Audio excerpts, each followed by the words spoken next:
Hey, Keystone Montgomeryville, Pastor Mark here. What a great Sunday we just had. We launched the One Heart, One Soul campaign, a 36-month vision campaign for our church to really take the vision that God has given Keystone for years, almost 25 years now, and really push it forward. And if you've been coming for any amount of time to our location at Montgomeryville, you know that God has started something that has just been so much fun to be a part of. We are just cramming people in for 3 services every week. I always say we have got good problems, right? Good problems to have, parking problems, seating problems, all those things. But we're really taking some distinct steps towards solving some of those problems. And one of them isn't stop inviting people to church. Like, we're trying to make it to that everybody you know, you can still invite to church. And so we're looking at ways to increase our footprint, to potentially maybe move our location or expand where we are.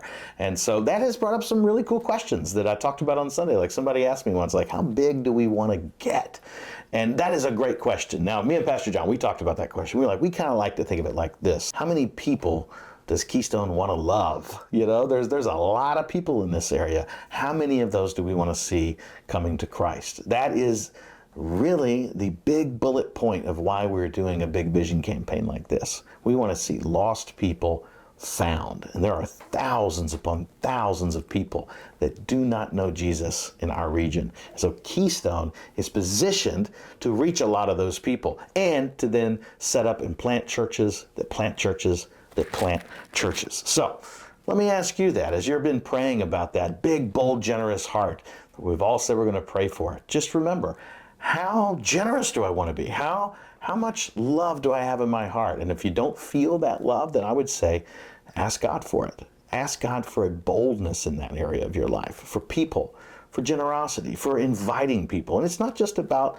money. It really is about how generous do I want to be with my time and my giftings. That is all part of this thing that we call a church. And this church is really centered around the conviction that Jesus is alive and He alone is the hope for the world. So I hope this was helpful for you this week. I can't wait to see you this Sunday as we continue the One Heart, One Soul. And if you want information specifically about the campaign, you can go to our website, just stick a /vision at the end of it, and you'll find everything that you need.